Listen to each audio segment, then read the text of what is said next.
उत्तर प्रदेश की बहराइच पुलिस और स्थानीय अधिकारी साफ तौर पर कह रहे हैं कि बहराइच में जो सांप्रदायिक टकराव हुआ था, जिसमें राम गोपाल मिश्र की निर्मम हत्या कर दी गई थी, ना उसके नाखून उखाड़े गए थे, ना उसे करंट दिया गया था। मगर पिछले 48 घंटों से गोदी मीडिया लगातार आपको भड़का रहा है झूठी खबरें देकर।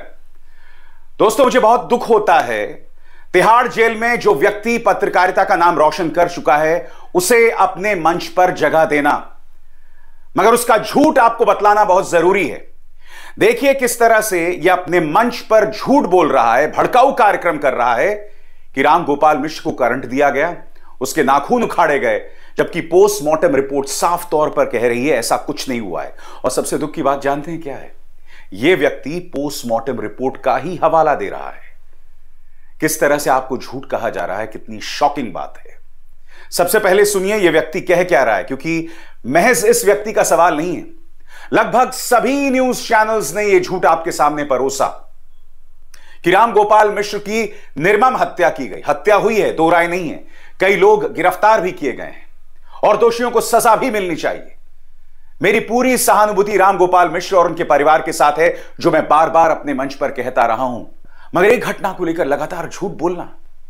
सुनिए यह व्यक्ति क्या कह रहा है। आरोपियों ने उसके पैरों की सभी उंगलियों के नाखून खींचकर बाहर निकाल लिए थे। सोचिए, कल्पना कीजिए, किसी के नाखून अगर खींचकर निकाल लिए जाएं तो दर्द की कल्पना आप कर सकते हैं। इस लड़के की आंखों के पास किसी नुकीली चीज से हमला किया गया था। आंखों के आसपास बहुत सारे घाव थे। चाकू या तलवार जैसे किसी धारदार हथियार से उसके सिर और हाथ पर कई वार किए गए थे। उसके चेहरे पर, गले पर, सीने पर, पेट पर, पैरों पर गोलियों के 25 से 30 छर्रों के निशान थे। और सबसे बड़ी बात यह है कि हत्यारों ने इस लड़के को मरने से पहले इलेक्ट्रिक शॉक दिए, जिससे ब्रेन हैमरेज हुआ और ज्यादा खून बहने के कारण इस लड़के की मौत हो गई। और इससे आप ये समझ सकते हैं कि जिन लोगों ने राम गोपाल मिश्रा की हत्या की, उनके मन में कितनी नफरत रही होगी, उनके मन में कितनी घृणा रही होगी। जैसा कि आप जानते हैं दोस्तों, इसका लंबा चौड़ा इतिहास रहा है। सांप्रदायिक तौर पर भड़काऊ कार्यक्रम करने का ये वही पत्रकार है, याद है आपको? कितने किस्म के जिहाद हैं, 15 या 20 किस्म के जिहाद हैं, उस पर इस व्यक्ति ने कार्यक्रम किया था। इसकी पोल कोई और नहीं, बहराइच पुलिस खोल रही है। बहराइच पुलिस ने यह बयान जारी किया है, जिसमें वो कह रहे हैं कि जो लोग भ्रामक बयान देंगे, इस घटनाक्रम के बारे में झूठ कहेंगे, हम उन पर कानूनी कार्रवाई करेंगे। मगर मैं दावे के साथ कह सकता हूं कि बहराइच पुलिस ने यह बयान तो जारी कर दिया है, मगर वो कोई कार्रवाई नहीं करने वाले। मैं आपको बतलाना चाहता हूं दोस्तों कि दरअसल बहराइच पुलिस ने कहा क्या है, और आपके स्क्रीन पर दिनांक 13/10/2024 को कस्बा महाराजगंज, थाना हरदी, जनपद बहराइच में घटित घटना में एक हिंदू व्यक्ति की हत्या के संबंध में सोशल मीडिया में सांप्रदायिक सौहार्द को बिगाड़ने के उद्देश्य से भ्रामक सूचना जैसे मृतक को करंट लगना, तलवार से मारना एवं नाखून उखाड़ना जैसी बातें फैलाई जा रही हैं, जिसमें कोई सच्चाई नहीं है। पोस्टमार्टम में मृत्यु का कारण गोली लगने से हुआ पाया गया है। इस घटना में एक व्यक्ति के अतिरिक्त अन्य किसी की मृत्यु नहीं हुई है। अतः सभी से अनुरोध है कि सांप्रदायिक सौहार्द को बनाए रखने के लिए अफवाहों पर ध्यान ना दें और भ्रामक सूचनाओं का प्रचार प्रसार ना करें। यह है बहराइच पुलिस का बयान। और मैं आपको बतलाना चाहता हूं, स्थानीय अधिकारी ने भी इस पर बयान दिया है। मैं आपको उनका बयान सुनाना चाहता हूं, और यह बयान बहुत दिलचस्प है दोस्तों। आप देखिएगा, स्थानीय अधिकारी बता रहे हैं कि भाई वो जो नाखून टूटा है वो सिर्फ एक उंगली का टूटा है, एक पैर की उंगली का टूटा है, और उसे उखाड़ा नहीं गया है। मगर आप देखिएगा गोदी मीडिया के पत्रकार किस तरह से कुरेद कुरोद कर उनसे झूठ बुलवाने का प्रयास कर रहे हैं। एक एक शब्द को सुनिएगा, थोड़ा लंबा बयान है, सुनिए। मृतक का पोस्टमार्टम किया था। मेरी जानकारी के अनुसार 25 से 30 के करीब छर्रे छाती, गले और चेहरे पे लगे थे। इन छर्रों के कारण अत्यधिक रक्तस्राव हुआ और उस रक्तस्राव के कारण उनकी डेथ हुई है। सुना सर, पैर के नाखून भी उजाड़े गए हैं, इसमें लड़ने का मामला है सर, बात सुनने बाद दोनों अंगूठों के नाखून का जो मध्य भाग है वो डैमेज है। पूरा का पूरा नाखून नहीं डैमेज है, मध्य भाग डैमेज है और वो किसी चोट से हुआ है। बर्न भी आया कुछ? संभवतः काला निशान है, संभवतः बर्न से हुआ है, नहीं हुआ है की डिटेल जो है वो समय पे पैनल ही बता। कुछ हैवानियत हुई है ऐसा लगता? कुछ हैवानियत जैसे चीजें बहुत स्पष्टता से बताना हम लोगों के द्वारा संभव नहीं है, क्योंकि तो मौके पर जो रहेगा वही बता पाएगा। इंजरीज भी छर्रे वाली है, प्लस एक बाएं ललाट पे है, वो भी लैसरेटेड वुंड है, यानी कि फटा हुआ चोट है। और पैर वाली को आप बात कर ही चुके हैं, इतना ही चोट है, इससे ज्यादा कुछ नहीं। शरीर पे काफी चोट के निशान मिले हैं। छर्रे के निशान छाती और गले और सिर पे मिले हैं। पेट वगैरह और पीठ वगैरह इस तरह के जो हल्ला भ्रांति उड़ रही है वो सब गलत। यानी जो नाखून है तो उखड़े हुए मिले हैं बॉडी से। केवल पैर के अंगूठे का मध्य भाग का 1/3 नाखून के करीब डैमेज है, बाकी नाखून सलामत है। अब वो चोट से ही हुआ है, लेकिन अब वो किस तरह से हुआ है ये तो यहाँ बैठ के नहीं बता सकते। तो दोनों पैर के नाखून अंगूठे के डैमेज है, सबने देखा है। सुना आपने? जैसे स्टूडियो पर बैठे ये तिहाड़ी पत्रकार, वैसे ही जमीन पर काम करने वाले इनके रिपोर्टर्स। आपने सुना किस तरह से लगातार स्थानीय अधिकारी से कहा जा रहा था कि भाई नाखून उखाड़े गए होंगे ना, यातना दी गई होगी ना, ये तमाम बातें कही जा रही थी। मकसद देखिए, मकसद ये कि माहौल को भड़काना। मैं फिर कह रहा हूं, रामगोपाल मिश्र की निर्मम हत्या हुई है, हत्यारों को सजा मिलनी चाहिए। और आप में से जो लोग नहीं जानते हैं, यह पूरा विवाद खड़ा तब हुआ दोस्तों जब एक दुर्गा विसर्जन यात्रा मुस्लिम मोहल्ले से गुजर रही थी। आरोप यह लगाया जा रहा है कि कुछ आपत्तिजनक गाने चलाए जा रहे थे और फिर मुस्लिम पक्ष की तरफ से कथित तौर पर पत्थरबाजी हुई। उसके बाद आप देख सकते हैं किस तरह से रामगोपाल मिश्र एक छत पर चढ़ जाता है और वहां से इस्लामिक झंडे को फाड़ देता है, और न सिर्फ यह होता है, उनकी छत को भी नुकसान पहुंचता है और फिर वो भगवा झंडा फहराता है। इसी के 25 मिनट बाद रामगोपाल मिश्र को मौत के घाट उतार दिया गया था।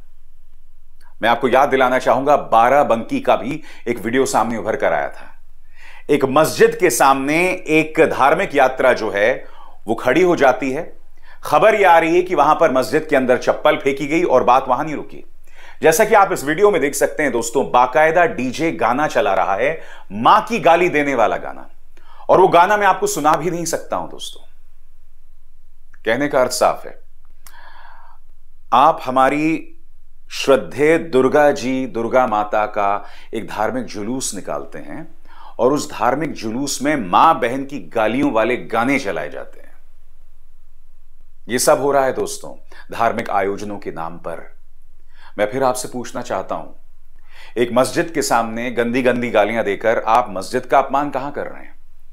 आप तो मेरे धार्मिक रीतियों का ही अपमान कर रहे हैं ना। सबसे बड़ी बात, जब एक मुस्लिम बाहुल इलाके से एक हिंदू धार्मिक यात्रा गुजरती है तो यहां दो मुद्दे हैं। मुसलमानों को गुस्सा होने की क्या जरूरत है, नंबर 1। नंबर 2, अगर आप एक मुस्लिम बाहुल इलाके से अपनी धार्मिक यात्रा निकाल रहे हैं तो आपको भड़काऊ गाने चलाने की क्या जरूरत है? और सबसे बड़ी बात, और ये तीसरी बात है, क्या प्रशासन ने दोनों पक्षों के साथ संवाद किया कि आप एक धार्मिक यात्रा निकालेंगे तो भड़काऊ गाने नहीं चलाएंगे? मुसलमानों से बात की कि आप जो है कोई ऐसा काम नहीं करेंगे जिससे माहौल भड़कता है? आपको दोनों पक्षों को बिठाकर उनसे संवाद करना चाहिए, और यह संवाद प्रशासन ने नहीं किया। और दूसरी तरफ आज तक जैसा न्यूज चैनल झूठी खबरों का प्रचार प्रसार कर रहा है। मुद्दा सिर्फ आज तक नहीं है दोस्तों, हर गोदी मीडिया न्यूज चैनल ने लगभग यही किया। सोचिए समाज की नसों में किस तरह से जहर भरा जा रहा है। देखिए जी न्यूज ने क्या कहा। रामगोपाल के शरीर में 35 छर्रे लगे हुए थे। हत्या से पहले उसे तड़पाया गया था, नाखून उखाड़े गए, रामगोपाल को करंट भी लगाया गया। तो जो लोग ये कह रहे थे कि वहां पर झड़प हुई थी और अचानक गोली मार दी, उनके लिए उनके मुंह पर यह पोस्टमार्टम रिपोर्ट तमाचा है, क्योंकि इसमें साफ साफ बताया गया है पहले तड़पाया गया है हत्या से पहले उसके। फिर देखिए, जी न्यूज का जहर तो आप देख चुके हैं। अब ये कोई चैनल का छोट भैया संपादक है, सरेआम झूठ बोल रहा है। बहराइच में कत्ल किए गए गोपाल मिश्र की पोस्टमार्टम रिपोर्ट देखी आपने? ये रिपोर्ट पैशाचिकता का दस्तावेज है। उसके देह में 35 छर्रे पाए गए, गोली मारने से पहले उसके नाखून उखाड़े गए, करंट लगाया गया, आंखों और गले पर नुकीली चीज से हमला किया गया, उसके सिर और माथे को घायल किया गया है, चोट पहुंचाई गई है। आधा अधूरा सच आप तक पेश किया जा रहा है। इस मुद्दे पर कांग्रेस का बयान भी आपके सामने है। बहराइच में युवा की हत्या होना गलत है, सरकार की नाकामी है। उसके बाद लोगों को भड़काने के लिए खूब झूठ परोसा गया, लेकिन बहराइच पुलिस की पोस्टमार्टम रिपोर्ट ने मनगढ़ंत दावों का खंडन किया है। आप ऐसे झूठ के जाल में न फंसें और सोचें, यह झूठ फैलाकर फायदा उठाने की कोशिश किसने की है। यह बयान कांग्रेस प्रवक्ता सुप्रिया सुनेत का। जब एक सांप्रदायिक टकराव होता है, एक जमाना होता था जब मीडिया जो है वो समुदायों का नाम तक नहीं लेता था। मीडिया का काम होता था कि माहौल में शांति कायम की जाए, अपनी तरफ से ऐसे कार्यक्रम किए जाएं जिसके जरिए माहौल और ना भड़के। मगर आज तक का ये पत्रकार जो है, उसने न सिर्फ आपके सामने झूठ परोसा, बल्कि उसने अपने इसी कार्यक्रम में अजमल, आमिर कसाब, याकूब, तमाम आतंकवादियों के नाम ले डाले, जिसका इस घटनाक्रम से कोई लेना देना नहीं है। इनकी सोच को देखिए दोस्तों, किस तरह से आप अपने ही देश के नागरिकों के खिलाफ एक भीड़ खड़ी कर रहे हैं, नफरत पैदा कर रहे हैं। मैं स्पष्ट कर रहा हूं, राम गोपाल मिश्रा की हत्या निंदनीय है। जिन लोगों ने उनकी हत्या की है, उनको कड़ी से कड़ी सजा कानून के हिसाब से मिलनी चाहिए। मगर न्यूज चैनल्स झूठ क्यों बोल रहे हैं? गलत तस्वीर आपके सामने क्यों पेश कर रहे हैं? उसी तरह से धर्म में मां बहन की गालियां देने की क्या जरूरत है? यही दो सवाल मैं लगातार आपसे पूछ रहा हूं। सबसे पहली बात, एक सांप्रदायिक घटना होती है, माहौल को मत भड़काइए, झूठ मत बोलिए, झूठ का प्रचार प्रसार मत कीजिए। दूसरी बात, एक धार्मिक आयोजन में गाली गलौज करने की क्या जरूरत है? इसके जरिए तो हम अपने ही धर्म का अपमान कर रहे हैं ना।